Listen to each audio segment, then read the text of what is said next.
So a long time ago, there was a man named Jesus. He was a Middle Eastern Jewish rabbi who, along with his 12 teenage followers, completely disrupted the understanding of God that his culture had. Completely threatened the authority of the Roman Empire and absolutely changed the course of human history. This Jesus never commanded an army. He never wrote a book. He wasn't a famous singer or songwriter. And yet, today, 2,000 years after he died, there are billions of people around the world who call him Lord. And before this Jesus was to be crucified under the orders of a Roman governor named Pontius Pilate, there's this conversation that takes place in the 18th chapter of John's gospel. John was one of Jesus's teenage followers who, after Jesus had died, after Jesus rose, after spending time with Jesus on the other side of Jesus's resurrection, later on in life, John made the decision to write down an account of the 3 years he spent with Jesus, the things he saw, the things he learned, and how that changed everything for him. So we're picking up in John chapter 18, this conversation between the Roman governor, Pontius Pilate, and Jesus. In verse 33, what we're told is that Pilate went back inside the palace and he summoned Jesus and asked him, "Are you the king of the Jews?" Now at this point, Jesus is on trial because basically Pilate's trying to figure out what punishment does Jesus deserve, because the religious leaders of his time wanted Jesus to be killed because of the things that Jesus said about himself and about God. So that's kind of the context of what we're talking about. Verse 34, Jesus asked Pilate, "Hey, is that your own idea, or did others talk to you about me?" Pilate replies and asks the question, "Am I a Jew? Your own people and chief priests handed you over to me. What is it that you've done?" In verse 36, Jesus says, "My kingdom is not of this world. If it were, my servants would fight to prevent my arrest by the Jewish leaders. But now my kingdom is from another place." In verse 37, Pilate says, "So you're a king then?" And Jesus answers, "You say that I'm a king. In fact, the reason I was born and came into the world is to testify to the truth. And everyone on the side of truth listens to me." And then in verse 38, Pilate asks a really beautiful question. He says, "What is truth?" And this is a beautiful question because it's actually a question that as human beings, we have been wrestling with since the very beginning of time. Because the definition of truth has wide implications on the things we do, the things we say, what we believe. And it seems a little bit silly at first glance to ask the question, what is truth, right? Because it seems like self-explanatory. Truth is truth, right? That's just what it is. But I think it's a question that because it seems so obvious, so many of us don't actually ever think about what it really means. And I think that those are some of the most important questions to ask. Because like I said, this specific question, the question of truth, is one that we've been wrestling with since the beginning of history. And then in our world today, a world and an era defined by fake news, misinformation, and fact checkers, right? The concept of truth, I think, is more relevant than it's ever been. But this isn't a new conversation at all. As a matter of fact, it was 1,400 years before the time of Jesus. So that would have been about 3,400 years, give or take a little bit, from our time today, when a man born as a slave, raised as a prince, and remembered as a prophet wrote a collection of poetry, story, and history that we know as the book of Genesis that's found in our Bibles today. And the beauty of this book is the way that it helps us understand the truth of who God is, of what it means to be human, and how we are meant to relate to our God. Because this book was originally given, these teachings were originally given to the people of Israel, who had spent hundreds of years enslaved in the nation of Egypt. But all of a sudden, they are now freed, liberated by their God, trying to figure out who in the world is this God who just freed us? What does it mean for us to live as his people? Do we even have value? Because from one moment, the Israelite people, they were literally slaves to Pharaoh. And in the next moment, Moses, as he's delivering this teaching, is showing them that now they're meant to be partners with God. And I love the way that one of the early stories in this book wrestles with this question of truth and helps us to look at that idea in a way that I believe will be unbelievably relevant to our lives today. Now, you might be one of those people where you're a little bit skeptical of the Bible, right? Like, is it really true? Is it really relevant to my life today? Is it really something that I can believe? And my hope is this, is that you would just be open-minded enough to give it a chance. Thing is, I believe it was around 500 BC, there was a Greek philosopher named Protagoras, and he famously said that man has now become the measure of all things. Man has now become the measure of all things. As he's making the statement, what he's doing is he's describing the natural human desire to define truth based on our own desires rather than anything outside of ourselves. He's describing this reality that throughout history, civilization after civilization, human beings have had to wrestle with the concept of truth, right? Is it something that exists outside of me, or is it something that I define on my own terms? Is it based off of what God says, or is it based off of what I want? And it's interesting because today we've got like the very real and relevant conversation of my truth versus the truth and trying to distinguish the difference between the two. And I think the simplest way to understand the difference between my truth and the truth is who defines truth. Because before Protagoras made this statement, before the Greek civilization and their thinking and their ideas spread across Western civilization, truth was always defined by God. Truth was always an objective standard that existed outside of human beings. But what we saw through Protagoras and Greek civilization, and now what we experience today, is the very real temptation for us as human beings to define truth, not based off the voice of God, but based on the voice of our own desires. And this is exactly what the story of Adam and Eve in the garden is trying to show us. It's trying to invite us into this very real conversation about the difference between my truth and the truth, about the difference between finding truth in the voice of God versus finding truth in the voice of our own desires. See, because in that moment when Adam and Eve took the fruit from the tree of the knowledge of good and evil into their own hands, that was the moment where they chose to separate the concept of truth from the character of God. Because prior to that moment, there was no difference between something that was true or something that was good. They were literally the same, because if it was true because it was good. If it was good because it was true, because both of those qualities are rooted in the character of God. But there's this moment where Eve is looking at this fruit, and what the author of the Bible tells us is that it was desirable to her eyes, that it looked good to eat. And so she took it. Because instead of listening to the voice of God, she chose to listen to the voice of her own desires. She took truth into her own hands.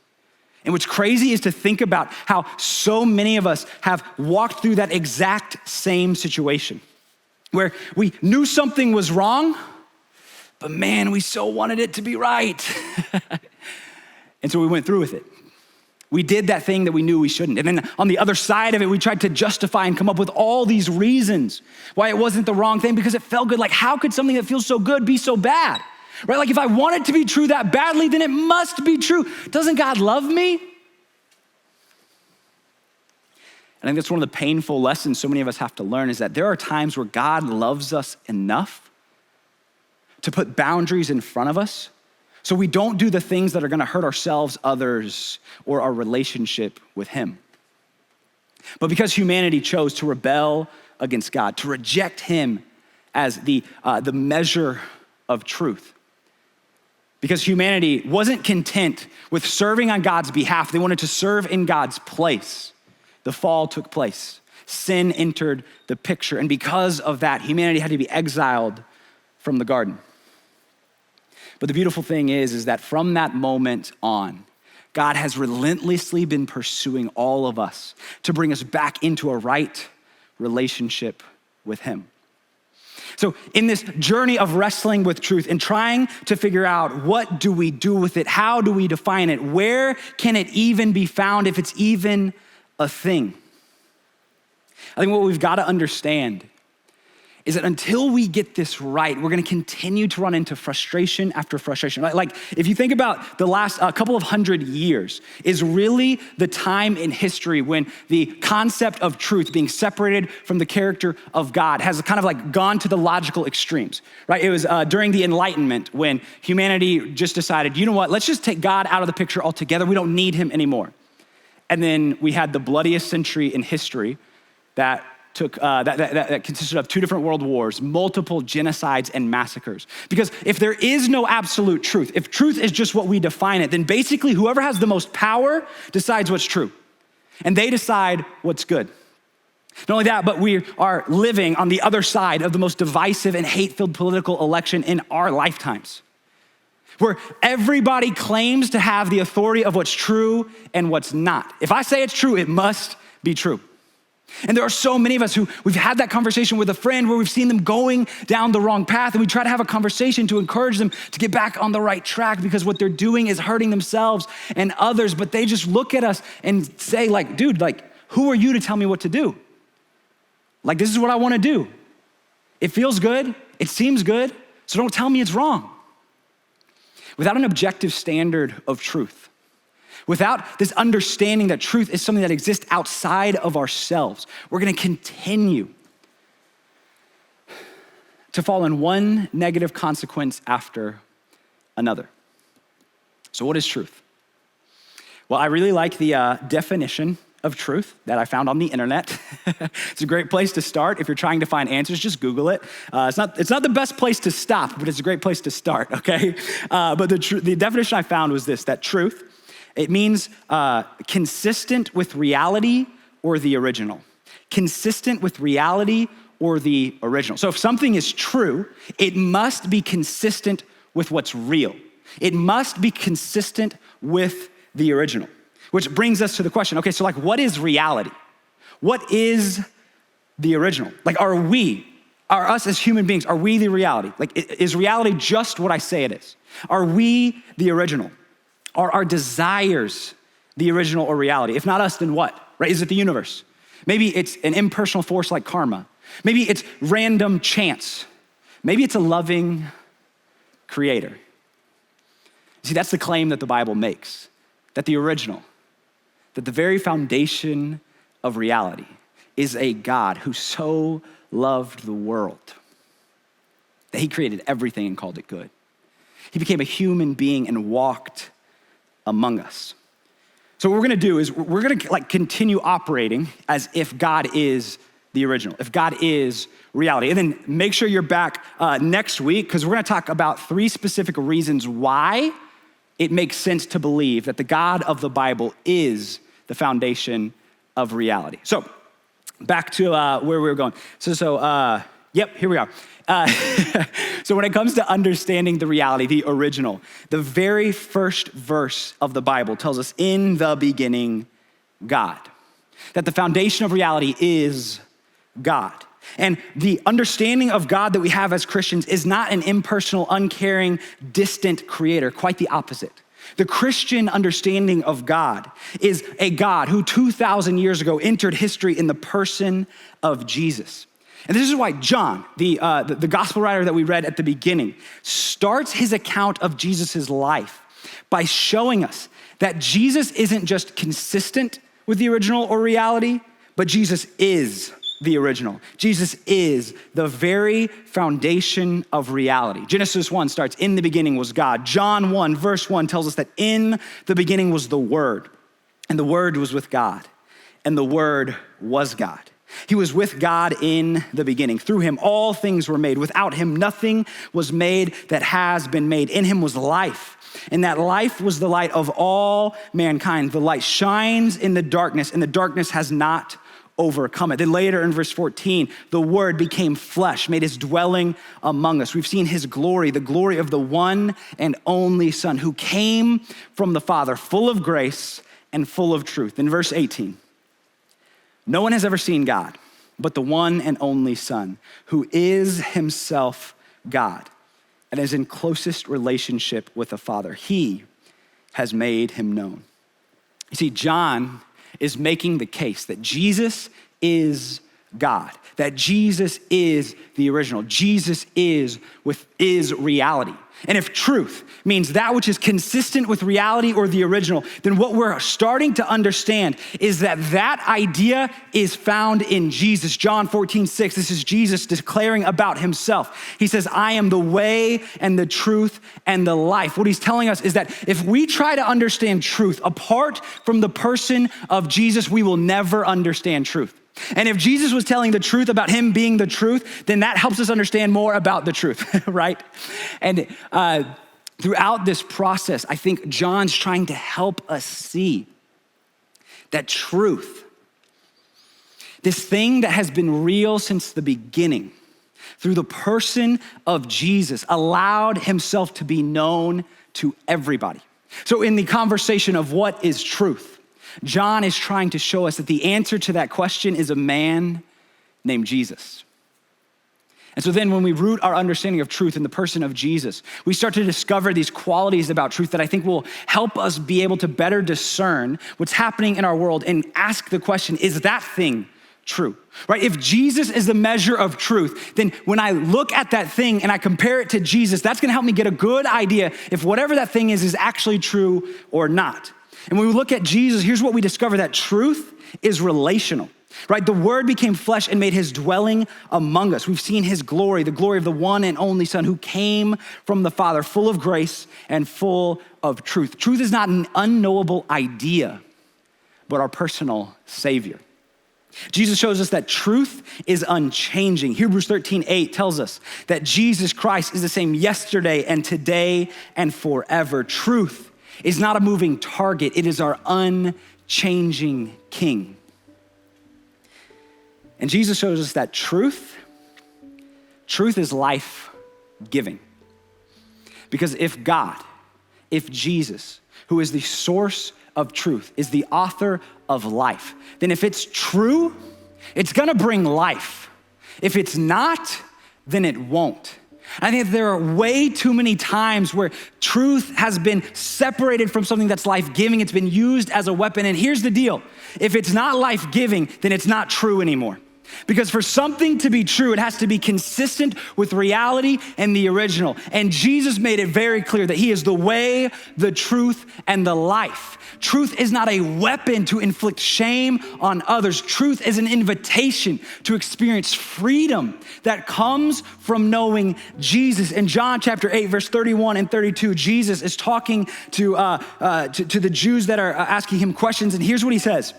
He says that if you hold to my teachings, that you are really my disciples, then you will know the truth, and the truth will set you free. Listen to me, truth is not an oppressive weapon. Truth is an invitation to experience life. And in our world that is constantly arguing about what's true and what's good, as followers of Jesus, we have to understand that we cannot separate our definition of truth from the person of Jesus, because as soon as we do, we lose sight of truth. And it is through Jesus that we discover that truth is relational. Truth is unchanging. And truth is life-giving. So in John chapter 18, Pontius Pilate looks at Jesus and he asks him a question, right? He's having this conversation. He says, so you're a king, right? And Jesus looks at him and he says, yeah, you say I'm a king. But here's what you've got to understand. The reason that I was born, the reason I came into the world is to testify to the truth. And everyone on the side of truth listens to me. And there's that question. What is truth? And what I find so fascinating is as Pilate is asking the question, what is truth? He is staring truth in the face. Because truth isn't just a what, truth is a who.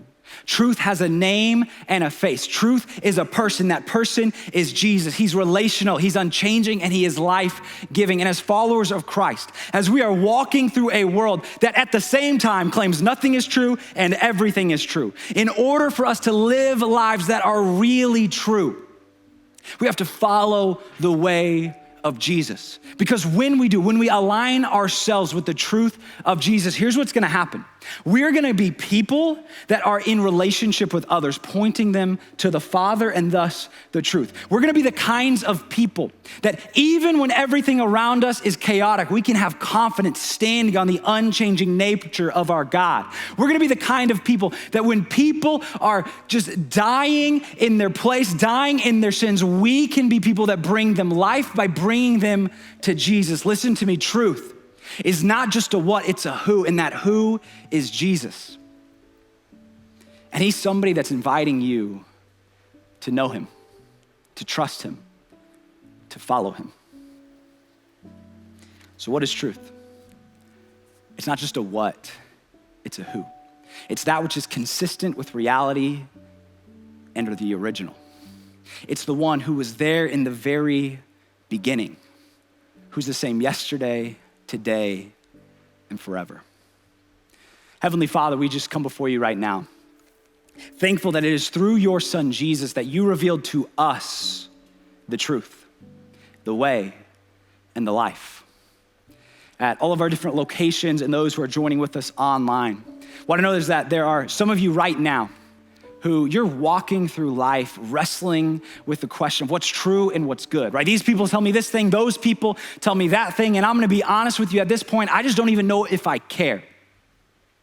But you're realizing that this idea of Jesus being intertwined with truth makes it to where you realize I can't not care anymore. I wanna know the truth because I wanna know Jesus. God, I wanna know you better. If that's you, lift your hand so we can pray for you. Type it in the chat, let us know, because we wanna be with you, to pray with you, to encourage you in this journey of living truly in our crazy, chaotic world. Heavenly Father, I pray for every single person who's asking you to help them discover truth, to know you, that God, you would surround them with people who will point them to you. That God, you will give them the wisdom to navigate truths from lies. That God, you would fill them with courage to keep chasing after you no matter how crazy or difficult things become. That they would find peace knowing that truth is relational, it's unchanging, and it is life-giving. Still in an attitude of prayer. What I know is that there are others of you who you find yourself in a place today where the whole idea of knowing truth and knowing Jesus is something that you've never really put much thought to. Maybe because you've never even thought it was that important. But there's something that's stirring inside of you. You feel this need for something more out of life, but everywhere you look, you just end up disappointed. What I've got to tell you is that from the beginning, that thing that you've been looking for is that thing that God has been offering, a relationship with him.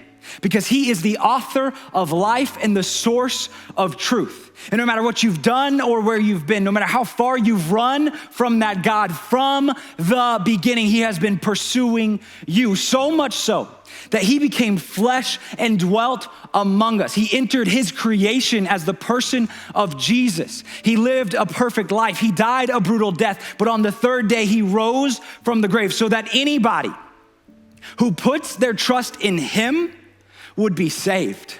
Their life would be built on what's true and what's good. And that's exactly why you're here today. You're done trying to divine truth based off of your own desires. You're ready to root your life on something that is unchanging and that has been consistent from the very beginning. And that is our loving creator God. And he has brought you here tonight so that you could begin a relationship with him. No matter what you've done or where you've been, you are not too far from God. And if you're saying, yes, Jesus, I want to give you my life, I want to put my trust in you, then all across the room, lift your hand right now.